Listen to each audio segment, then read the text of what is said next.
प्रधानमन्त्री केपी शर्मा ओली विरुद्ध विपक्षीहरूको यस्तो मोर्चाबन्दी। राष्ट्रपति र प्रधानमन्त्रीको कदम असंवैधानिक र अलोकतान्त्रिक मात्रै होइन, निरङ्कुश, स्वेच्छाचारी र प्रतिगमनकारी छ र यसको सशक्त प्रतिवाद गरिनेछ भन्ने कुरा प्रश्न तपाईहरुले सुनिसक्नु भएको छ। त्यसमा यो पनि भनिएको छ, हामी यो प्रतिवाद हामी राजनैतिक रूपले पनि गर्छौं र कानुनी रूपले पनि गर्छौं। कानुनी रूपले हामी हिजो हस्ताक्षर गरेर हामी 149 जनाले जो चाहिँ दाबी प्रस्तुत गरेका थियौं, हामी ती सबै नै र त्योभन्दा बढी पनि यो प्रतिगमनकारी कदमका विरुद्ध हुने सबै सांसदहरूको हस्ताक्षर सहित हामी सर्वोच्चमा जान्छौं। संसद विघटन गर्ने प्रधानमन्त्री केपी शर्मा ओलीको कदमका विरुद्ध उनका विपक्षीहरू संयुक्त रूपमा अदालत जाने भएका छन्।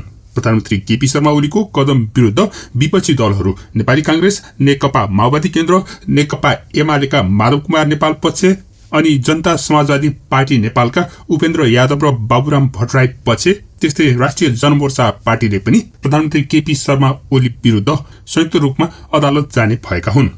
विपक्षी दलहरूको गठबन्धनको शनिबार संसद भवन नयाँ बनेश्वरमा बसेको संयुक्त बैठकले प्रधानमन्त्री र राष्ट्रपतिको कदम असंवैधानिक, अलोकतान्त्रिक र प्रतिगमनकारी कार्य भएको निष्कर्ष निकाल्दै त्यसको प्रतिवाद गर्ने निर्णय गरेको थियो।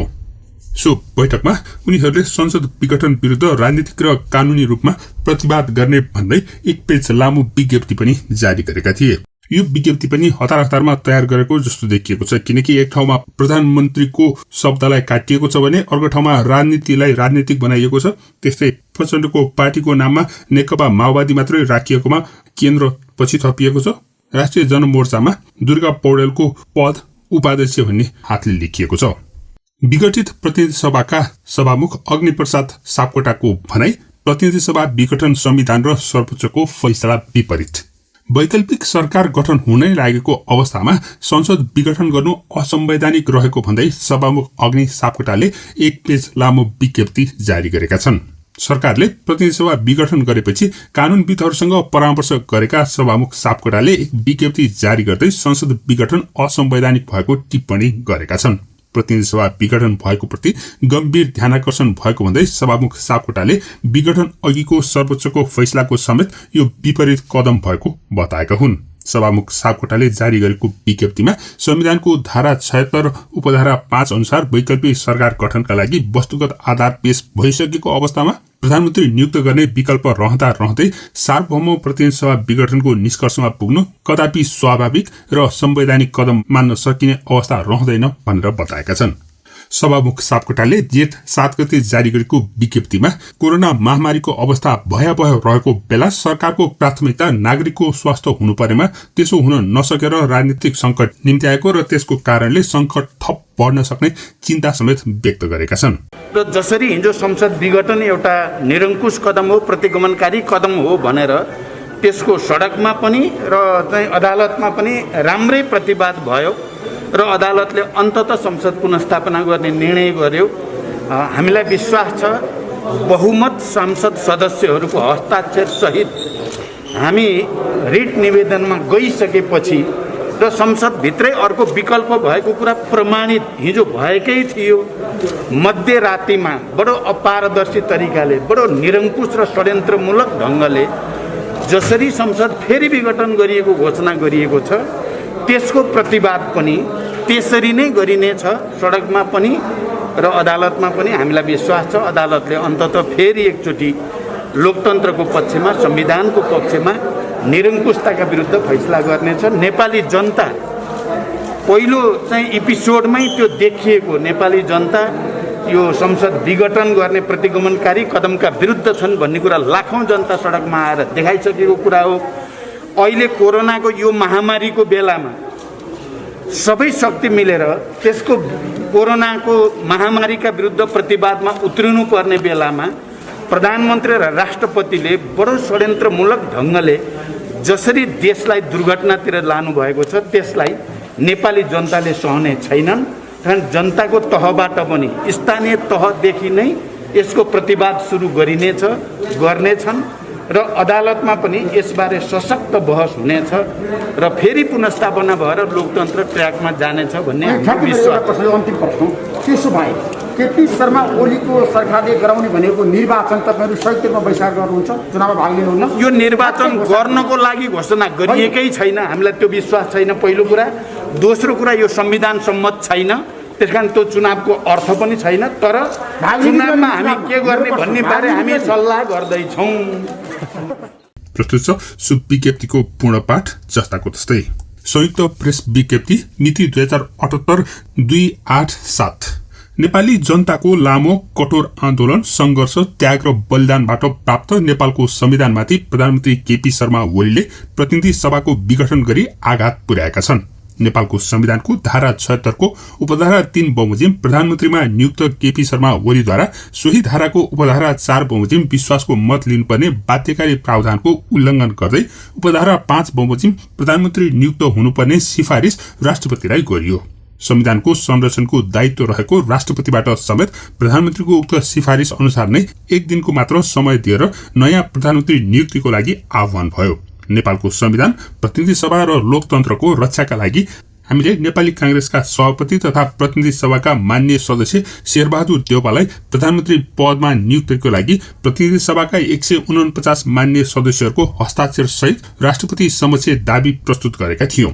नेपालको संविधानको धारा 76 को उपधारा 5 बमोजिम हामीले प्रतिनिधि सभामा बहुमत सदस्यहरूको हस्ताक्षर सहित विधिसम्मत पेश गरेको दाबीमाथि संविधानत निर्णय गरी प्रधानमन्त्री नियुक्त गर्नुपर्ने संवैधानिक दायित्व राष्ट्रपति विद्यादेवी भण्डारीबाट निर्वाह गरिएन। उल्टै प्रधानमन्त्री केपी शर्मा ओलीसँगको मिलो मतोमा बदनियतपूर्ण किसिमले प्रतिनिधि सभाको विघटन गरी नेपालको संविधान र लोकतन्त्रमाथि नै प्रहार गरिएको छ।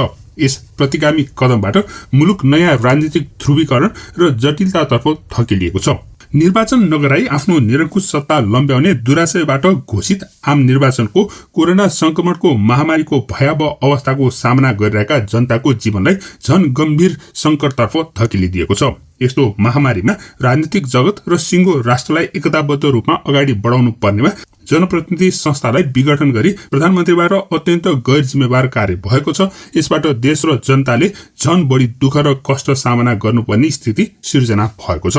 प्रतिनिधि सभालाई रातारात विघटन गर्ने राष्ट्रपति र प्रधानमन्त्रीको अवैधानिक, असंवैधानिक, अलोकतान्त्रिक, स्वेच्छाचारी, निरङ्कुश र प्रतिगमनकारी कार्यको हामी घोर निन्दा र भर्त्सना गर्दछौं।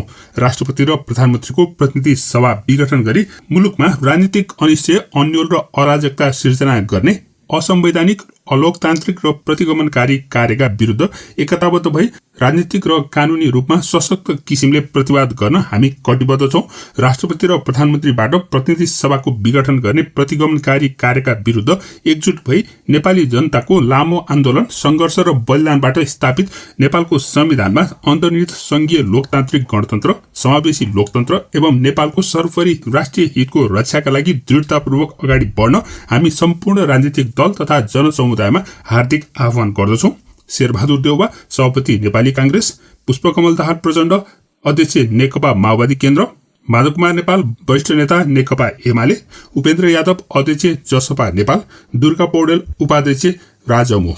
संघीय संसद प्रतिनिधि सभाको लेटर प्याडमा सभामुख अग्निप्रसाद सापकोटाले जारी गरेको विज्ञप्तिको पूर्ण पाठ यस्तो रहेको छ। वक्तव्य: पछिल्लो विकसित राजनीतिक घटनाक्रम मूलत हिजो मध्यरातमा प्रधानमन्त्रीको सिफारिसमा राष्ट्रपतिद्वारा गरिएको प्रतिनिधि सभा विघटनको असंवैधानिक र अलोकतान्त्रिक कदमप्रति गम्भीर ध्यानाकर्षण भएको छ। यो कदम 2077 पुस 5 को प्रतिनिधि सभा विघटन विरुद्ध 67 दिनसम्म गरिएको संवैधानिक, कानूनी र राजनीतिक संघर्षको भावना एवं सर्वोच्च अदालतको संवैधानिक इजलासको 2077 फागुन 11 गतिको फैसलाको विपरीत देखिन्छ। सम्मानित सर्वोच्च अदालतको उक्त फैसलामा अन्य विकल्प हुँदाहुँदै कसैको इच्छा वा आत्मनिष्ठ रूपमा देखेको आवश्यकताका आधारमा आवधिक चुनाव बाहेकको अवस्थामा जनतालाई समेत आर्थिक दायित्व पर्ने गरी प्रतिनिधि सभा विघटन गरिनु संविधानको मर्म र उद्देश्य नहुँदा त्यस्तो कार्य संविधान सम्मत हुँदैन।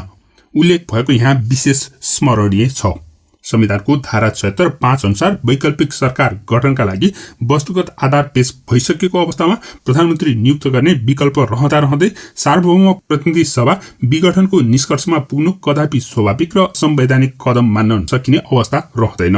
राष्ट्रपति कार्यालयबाट 2078 जेठ 7 मा जारी विज्ञप्ति नेपालको संविधान, राजनीतिक दल सम्बन्धी ऐन 2073 र प्रतिनिधि सभा नियमावली 2075 ले गरेको व्यवस्थासँग मेल खाएको देखिँदैन, जुन शक्ति पृथकीकरण, सन्तुलन र नियन्त्रणको सिद्धान्त विपरीत हुन गएको छ।